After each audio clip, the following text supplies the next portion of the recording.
Selamat siang bagi kamu semuanya. Ibu berharap, kita semua berharap semoga kita ini semuanya dalam keadaan sehat selalu. Dan walaupun masih kita dalam masa-masa pandemi, tetap kita menjaga protokol kesehatan agar kita dalam keadaan sehat dan selamat semuanya. Ya, selamat siang. Sekarang kita lanjutkan pelajaran kita. Untuk hari ini kita melaksanakan membuat dengan cara video, dan kamu ikuti, jangan ada di antara kamu yang tidak mengikuti. Ibu harapkan itu kamu sudah kelas 12, tidak lama lagi kamu akan mengikuti ujian penyelesaianmu. Seperti tugas-tugas juga diselesaikan. Karena apabila kamu tidak menyelesaikan tugas, nilai kamu bermasalah. Jadi tentu itu nanti membuat kamu tidak dengan baik untuk pelaksanaan akan menghadapi ujian di bulan-bulan yang akan datang. Apalagi pelajaran tulisbek, pelajaran kita PKN, masih banyak kamu nilai belum tuntas. Jadi tugas-tugas yang ibu berikan kepada kamu diselesaikan. Dan kemarin perjanjian kita, tugas itu diserahkan ke wali kelasnya masing-masing. Dan ibulah yang berurusan atau bertanya atau mengambilnya ke wali kelas kamu. Sudah dimengerti? Ya, ibu mengharapkan kamu mengerti dan paham dan bertanggung jawab, laksanakan. Oke.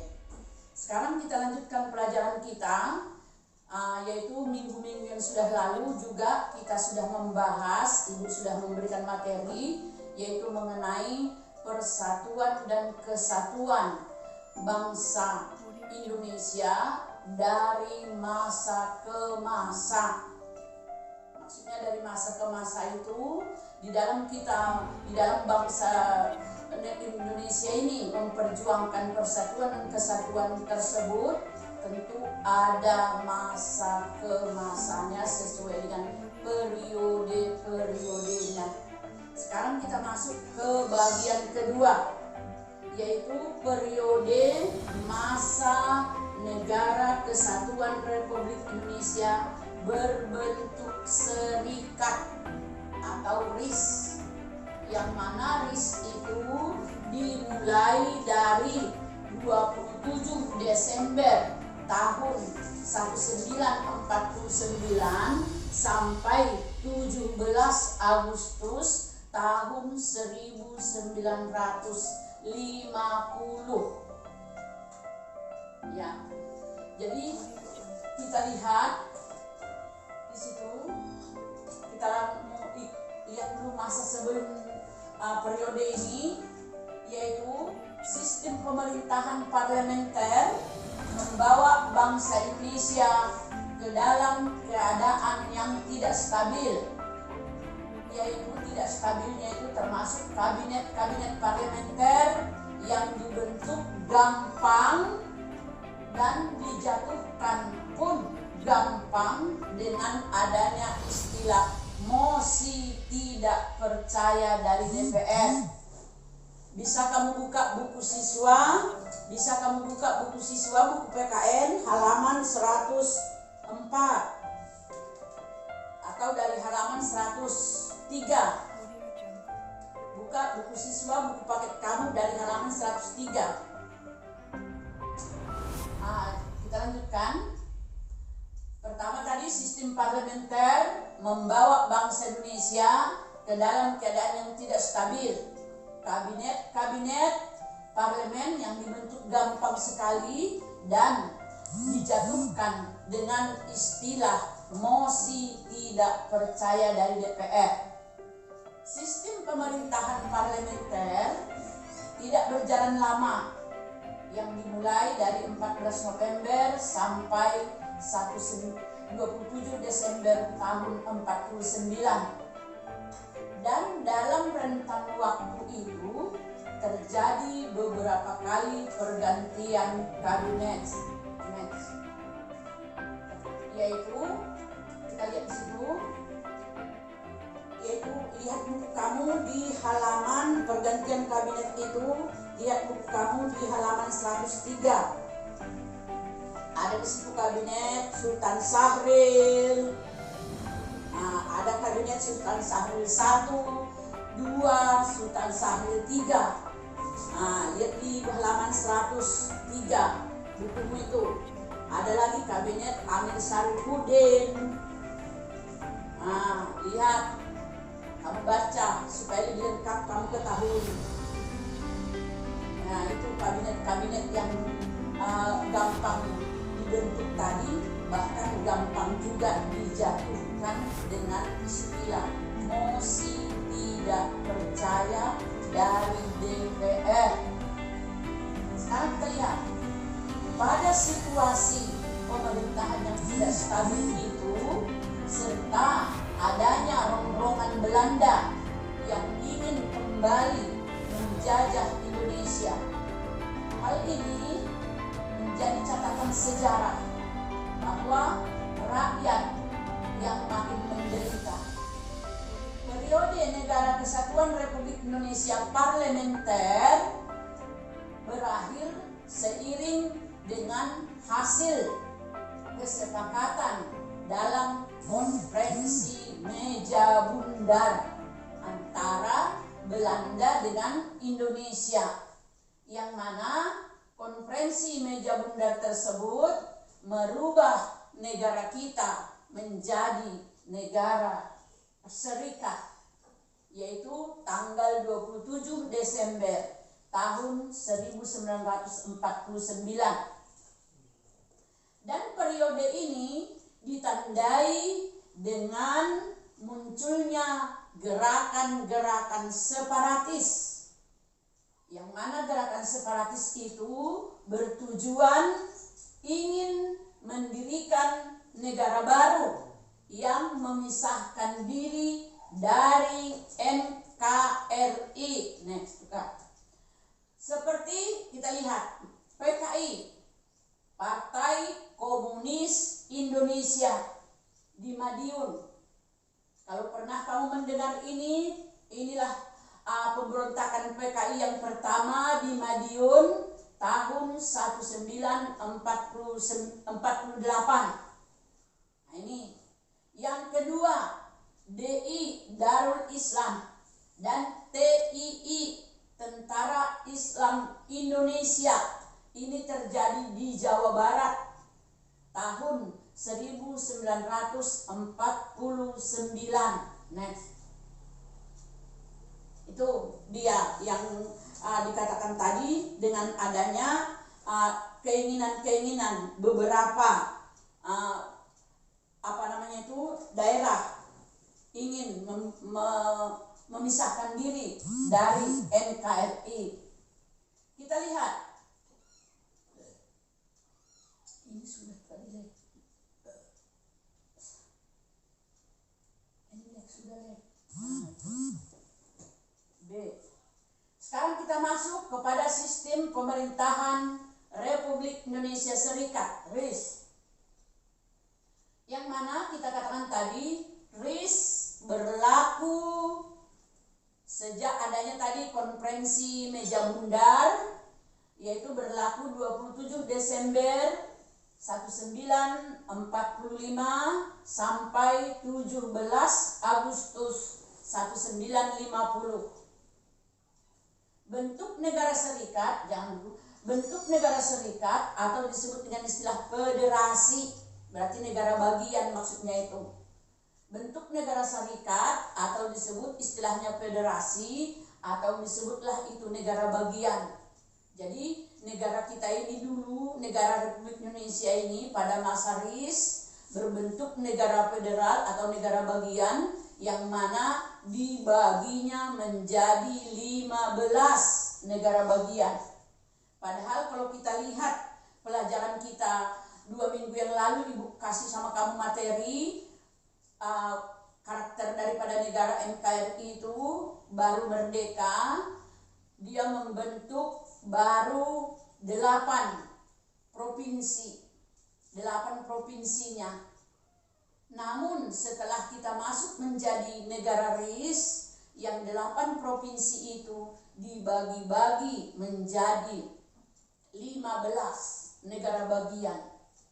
Nah, itulah yang pernah kita dirasakan oleh bangsa dan negara kita ini pada masa negara kita berbentuk Republik Indonesia Serikat, RIS, yaitu berbentuk negara federal atau disebut negara bagian. Dibagi-baginya negara kita ini menjadi 15 negara bagian. Yang mana pada waktu itu Insinyur Soekarno menjadi Presiden RIS dan Dr. Andes Muhammad Hatta menjadi Perdana Menteri. Karena kalau sistem RIS ada istilah Perdana Menteri. Jangan dulu. Sistem pemerintahan parlementer ini, sistem pemerintahan parlementer ini, kabinetnya bersifat semu. Kabinetnya bersifat semu sementara, yang disebut dengan istilah kuasi parlementer. Dengan karakternya, lihat buku kamu di situ halaman 104. Karakter daripada apa yang dikatakan tadi, kabinet semu atau disebut dengan istilah kuasi parlemen itu, karakternya bisa kamu lihat di halaman 104.